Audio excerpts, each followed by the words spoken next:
Well,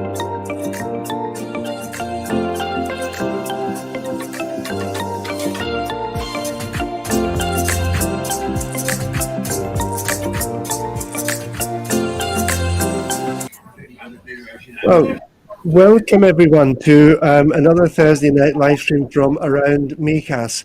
Anne, good to see you. It's been a long time, hasn't it? Oh, it's been at least 24 hours, Bill, yeah. In case you didn't know, Anne set up a Brexpats International Meeting in Mijas on Tuesday. And we're going to give you a round. For those that weren't able to join us at that, we'll give a round up. And there was a bit of news that you were hoping to give, but weren't able to give. Is it worth giving now, do you think? You're talking about the driving licenses. I am. Yes, I did sort of know about it, but it wasn't officially announced, so I couldn't announce it, unfortunately. It came through the evening of the 22nd after the meeting had finished. Yes, right. The UK had requested another extension from Spain, and they had agreed on the 30th of April. It's only 2 months, unfortunately, but it does give a little bit of breathing space for some. Even so, the recommendation is if they are living somewhere in the campo, for example, with no public transport, if they need to get the children to school and there's no school bus or something, then they really need to sort out getting a Spanish driving license, which is do the theory first, which can be done in English, and then obviously the practical, which has to be done in Spanish. And you can't just rock up and do it. You have to do it through an authorized driving school. Yeah, I think this is the thing, and as well, I know from people I've spoken to that there's sometimes a waiting list even in the driving schools, for booking everything up, and I think they've got to do a certain number of actual supervised driving lessons, almost, haven't they? And yes, they do. It has to be done. As I say, Bill, I mean, I know from day one that the UK has never been trying to avoid the need of the theory. And I don't think it's wrong that we shouldn't be tested on the highway code here in Spain. We all know driving here is quite different. You've only got to mention roundabouts to know that how you approach them is quite different.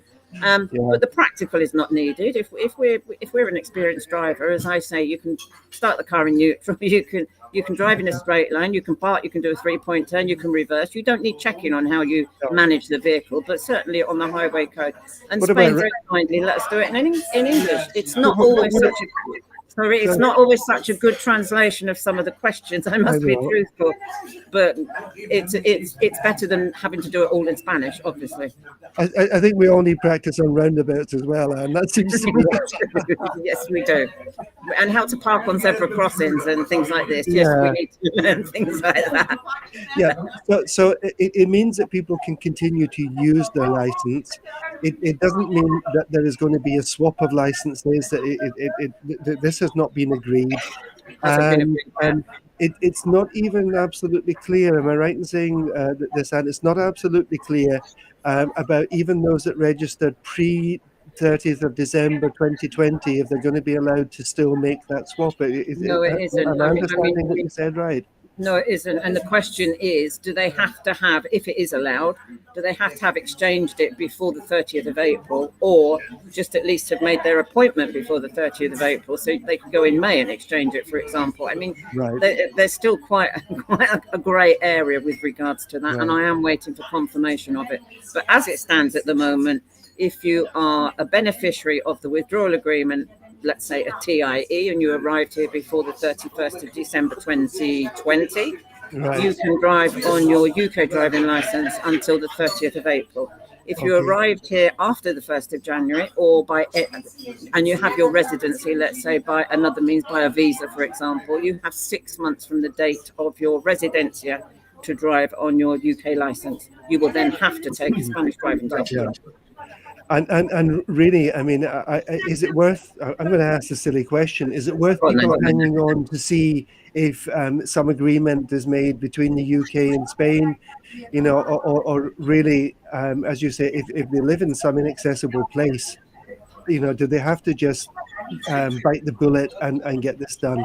It's a difficult question, Bill, because it is quite expensive. I mean, in some areas, it's €400 upwards to do the driving test, which Right. for some people, that's a month's rent. I mean, Yeah, that's yeah, yeah.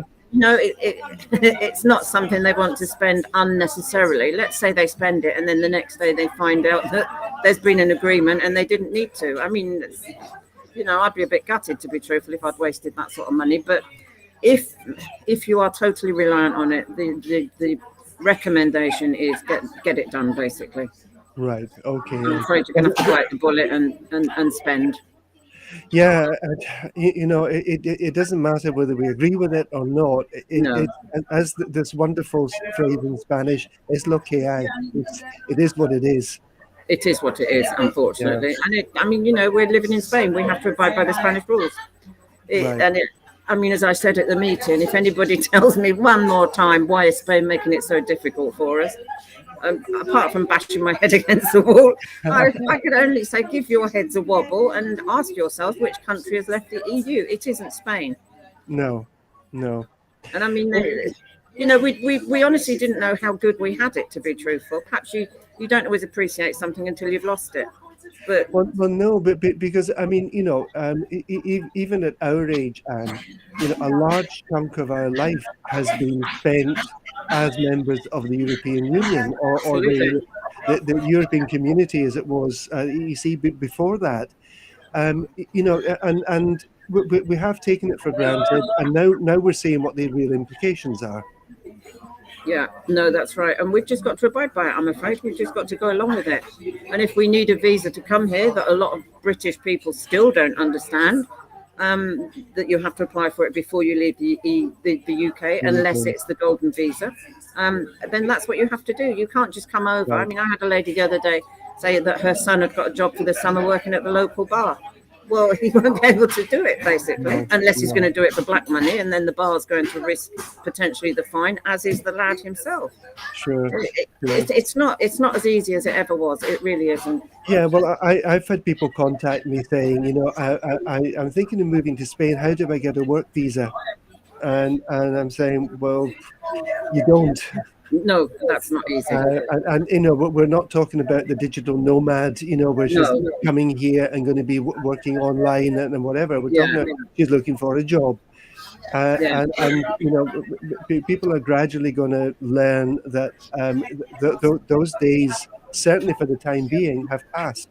They have, and I mean, like I said, you don't realise what you've got until you haven't got it, basically.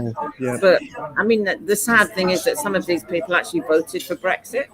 I can't hold it against them because they really didn't understand what they were voting for. I mean, they've been lied to by the government, basically, or they were gullible enough to fall for the lies. I'm not quite sure what, but it is what it is.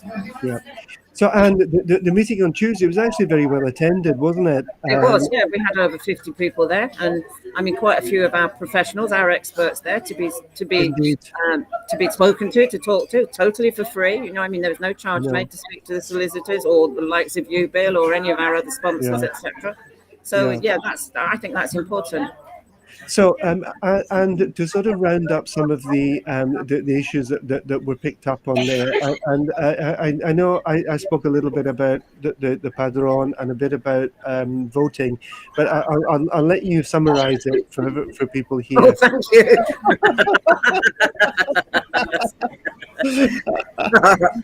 Well, the Padrón, as you know, we have been trying to clarify the facts, let's say, with regards to us now as non-EU citizens. And we were told on Tuesday that Mijas is ruling that if you are a non-EU citizen on a temporary, I believe it is, TIE or residency, which is up to 5 years. You need to re-register on the Padrón every 2 years. Otherwise, if you have a permanent, which is up to 10 years, 5 years to 10 years, it's every 5 years. Now, not all of the councils are using the same rule, unfortunately, which makes it very difficult to give current information that is national. It's really difficult. Yeah, and when you and I met with the General Secretary of Mijas Council, who is the sort of highest legal Absolutely. position there. He was very clear, non-EU 2 years. Every 2 years, Yeah, regardless of um, whether you've got a temporary or a permanent. yeah, Exactly. And then, of but course, it comes on to the issue that, I mean, you mentioned the gentleman who had his car yeah, taken from him, impounded, yeah, let's say, in Gibraltar after a day trip down there as a non-resident, although he is on the padron as a second homeowner, and it's going to cost him over €2,000 yeah, in the fine. Um, you, they seem to see us as quasi-residents, let's say, if you are on the padron. yeah, But you need to be on the padron in order to register a vehicle, a Spanish vehicle here in Spain. This gentleman had a UK plated vehicle, and he drove over. He had his ferry ticket for coming over. He had the return within his 90 days. I mean, he sure. was really just here as a tourist, driving his UK plated vehicle, and it's really difficult because we can't get to the bottom of this, to be truthful. No, well, I am planning possibly next week, if possible, to talk to the retired head of the Foreigners Department of the National Police, Yeah. and he said there is an explanation, but he said Okay. it's too complicated to write down. So, Okay. but I you know, we,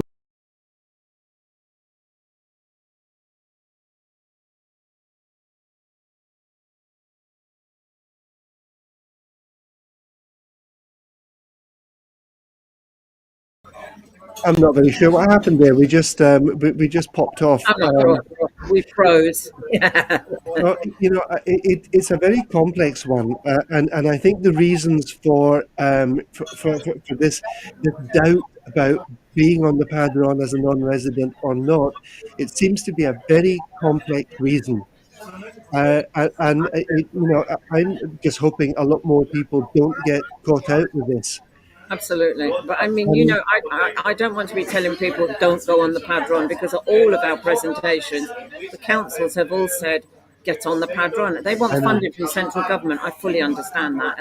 And for every resident or every inhabitant they have on the list of the padron, they get paid from central government, which sure, helps all of us. It's a win-win situation. It's for our roads, our parks and gardens, our emergency services, our schools, our medical services, etc. So we all benefit from it, and I can understand that we should be on it really, but yeah, to see us as a resident just purely because we're on the padron, I mean, yeah, I have to question why are they then making it so difficult for us to get a residency? Why do we have to right, go down the route of applying for a TIE or a visa, etc., if all you need to do is sign on the padron? sure.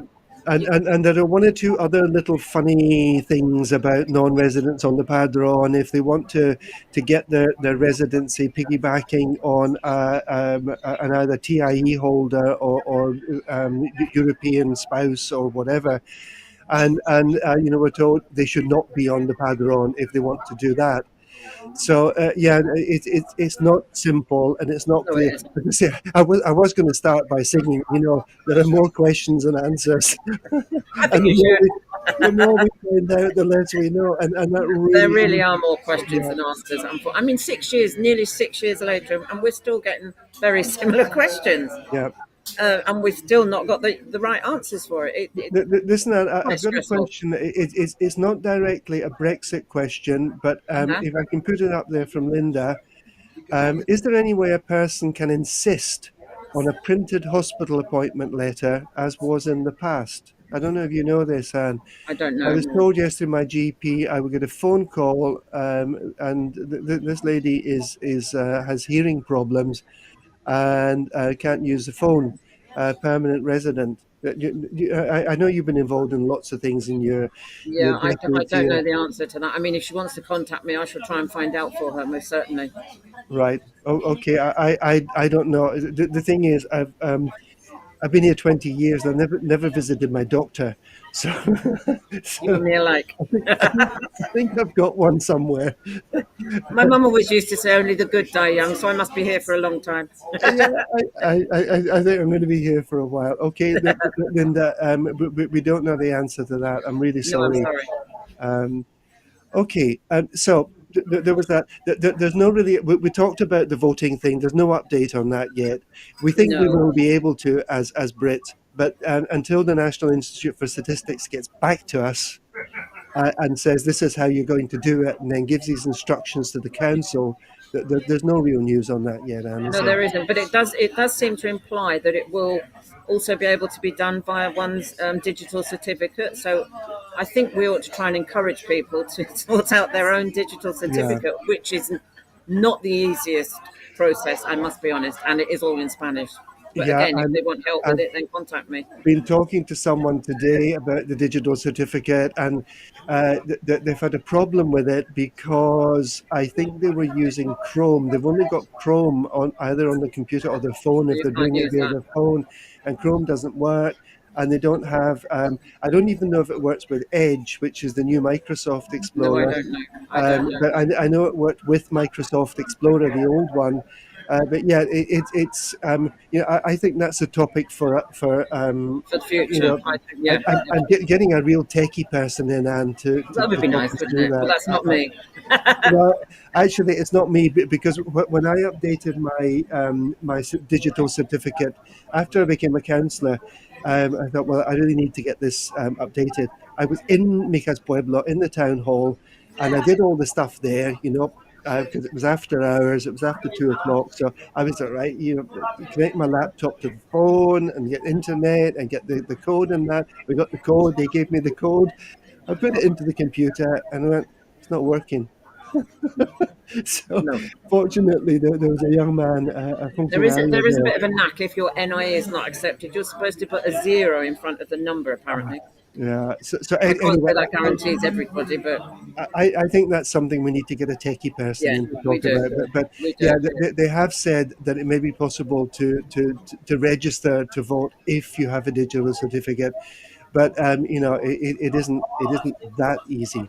Okay. No, but I mean, there's other things you can do. You can update your padron, can't you? And you can pay your local council taxes, etc. through it. Well, you can't update the pad. Well, you can't renew the padron. Not renew. That No, has to be done in update. person. Yeah, I think you it can has to be done update. in person. But I think you can print off Yeah, you're 3 monthly. If you need to the present page. it, Yeah. let's just clarify. If you need to present it as a document, then it has to be dated within the last 3 months, 90 Yeah. days. And that Yes. is what I'm saying is an update. So you can get that. But Okay. no, Yeah. not to re register yourself. No, Yeah. absolutely not. Yeah. I had someone contact me because it had been about 3 years since they had renewed the padron. And I said, well, look, I would recommend that you go in and just make sure that it's all up to date. And Uh-huh. then he said, "Oh, but they gave me this piece of paper, and they've only put me on for 3 months." And I had to explain, no, no, no, you're on the padron for at least 2 years, but the That's paper right. is only valid for Yeah. 3 months. Yeah, Yeah, but I mean, there's a lot. I mean, this is the future, technology, etc. The age of technology. There's a lot now in Spain, and I always say the computer has arrived in Spain now, so they are all yeah, connected.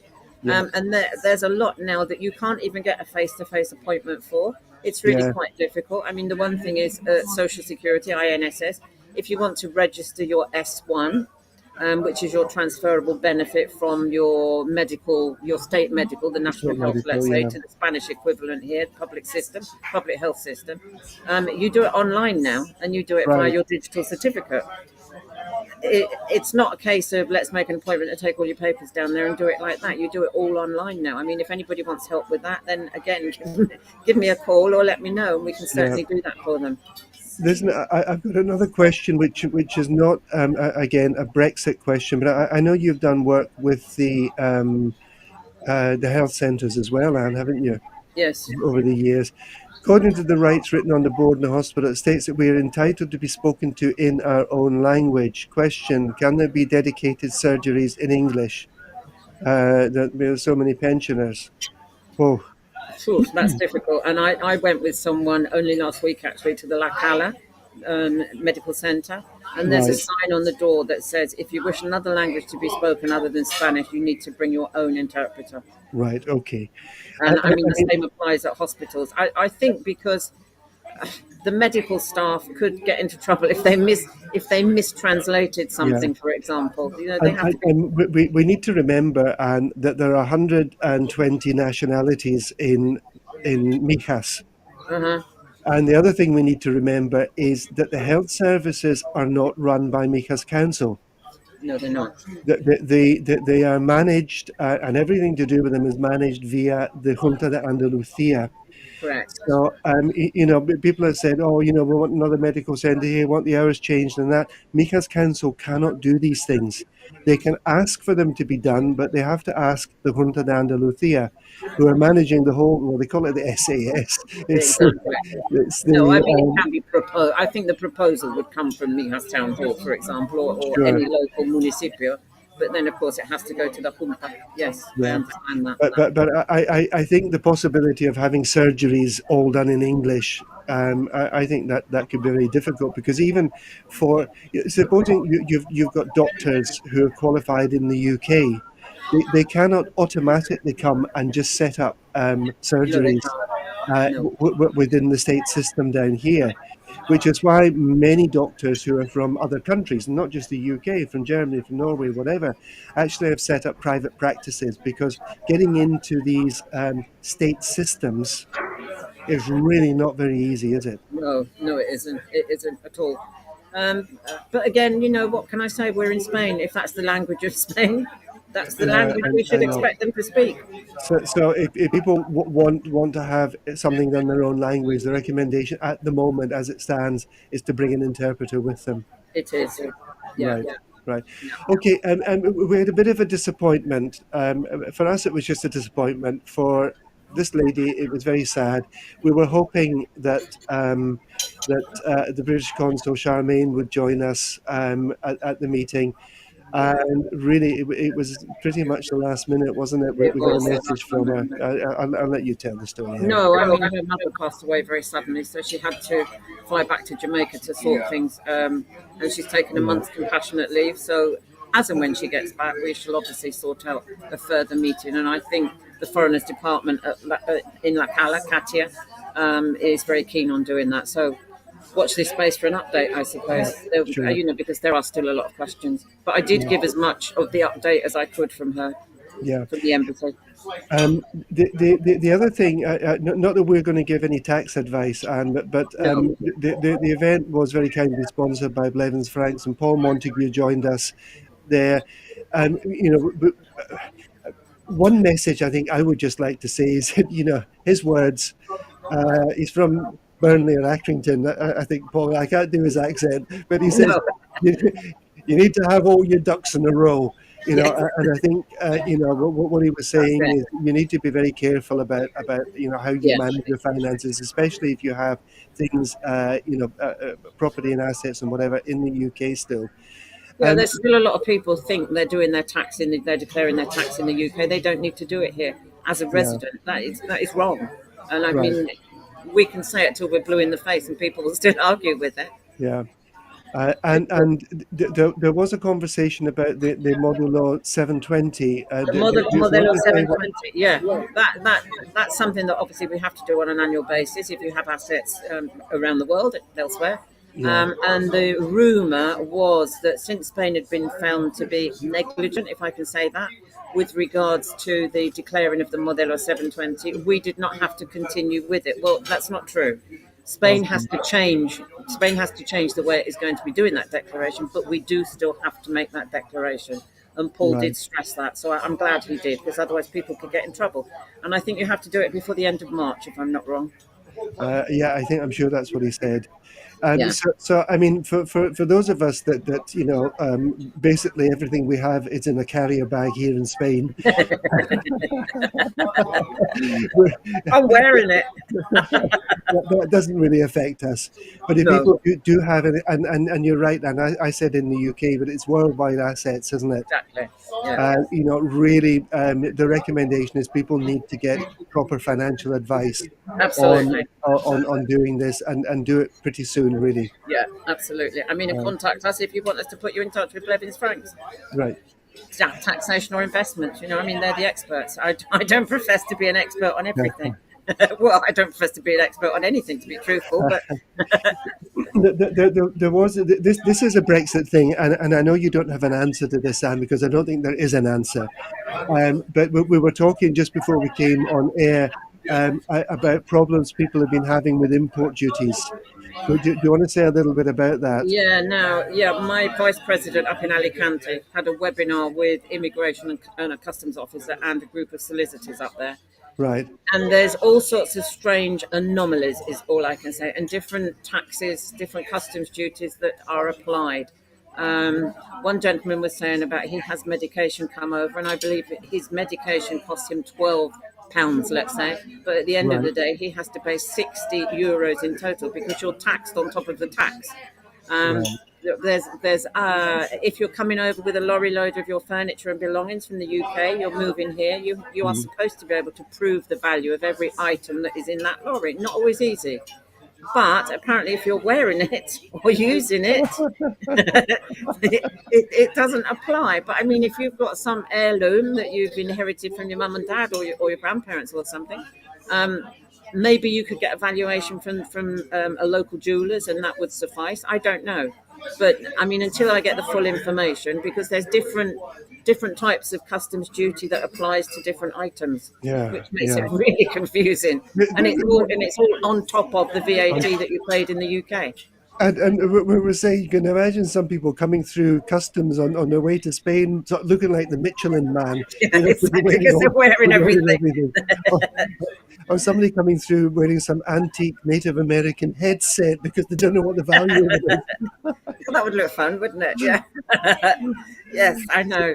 I don't know. Let's wait and see. But I mean, if they want the update, obviously we'll be posting the video to our Facebook Brexpats in Spain International main group, probably to all of the groups to be truthful, because it's going to affect everybody. So again, watch that space. It should be possibly tomorrow, I would think.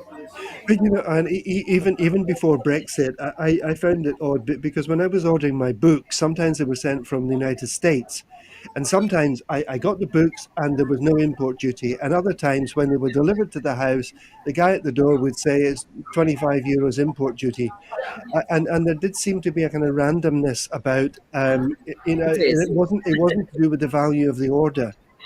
No, it's also down to the service the courier service that brings your item as well. They have their own set of rules apparently, Right. which they're Okay. quite entitled to apply. So basically, I mean, I would just advise anybody, if you're buying online, buy from the EU. Don't buy from outside of the EU. That's Yeah. the only way you can be guaranteed to not be charged any customs duties.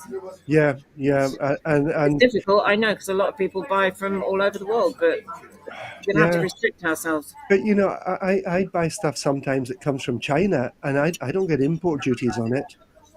Well, now there's something else. If it's the origin of the manufacture, never mind where you bought it, that's another clause. That's what I'm saying. It's really very complicated. So if you might buy, I don't know, what can we say, a Chinese or Japanese made laptop, for example, Even if you you buy it in Germany. even if you buy it in Germany, you have to pay the tax from where it's originating. Right. It's really complicated. It is Do you really, really complicated. you think that they're just Seriously. trying to get us Brits to pay off the Spanish national Yeah, debt? that's what it is. I think someone's just trying to fleece us personally, but there we go. Oh, goodness. Is there anything else you want to sort of round up with, Anne? I think people probably know generally, but you have reorganized what was Brexpats in Spain. Correct. And I think it had to be done, didn't it? Because, It did. Yeah. Yeah. apart from anything else, there are different things happening in different parts of Spain.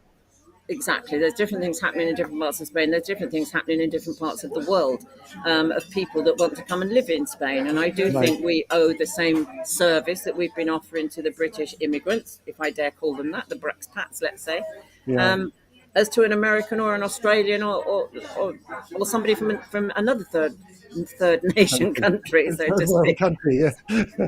Not third world, no. Well, there might be, I don't know. But a third country national, yes. So, I mean, we have the experts on board and we can help them and we've got the information. And, I think we need to reciprocate the help that Spain has been offering us. As I've said in the past, the UK seems to think that we're all happy sitting here in the sunshine with our G&T sat by the pool, not a care in the world, as if. Yeah. The EU obviously aren't responsible for us anymore because we're not EU citizens. So the only people we can rely upon for help and support is Spain. In Spain, yeah. And Yeah. and Spain is not getting it right all of the time. As I said the other day, it's not necessarily paradise, but it's where we live, and we have to Yeah. abide by what they're doing, and we have to show the same support back to them.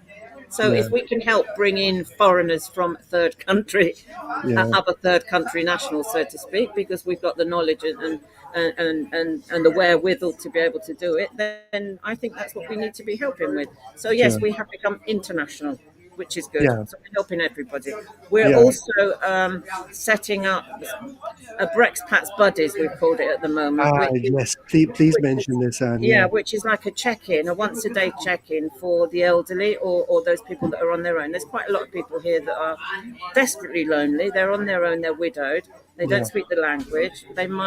I don't know, they might meet with friends or something on a once-a-week basis at their local little club or something. But beyond that, nobody knows if they're alive or dead or anything's happened to them. Yeah. So just this check-in. I mean, if they've got a WhatsApp, all you need to do is, if I could do it here, it's a thumbs up. Thank you, I'm okay. Yeah. If they don't, then obviously we'll set up some sort of telephone tree. But they do have to understand that if we don't make contact, the local representative in their area will be coming around knocking on the door. And if they can't make themselves heard, then we will Yeah. be calling the emergency services. Sure. There was a horrible case of a son or daughter that came over to visit their elderly mother.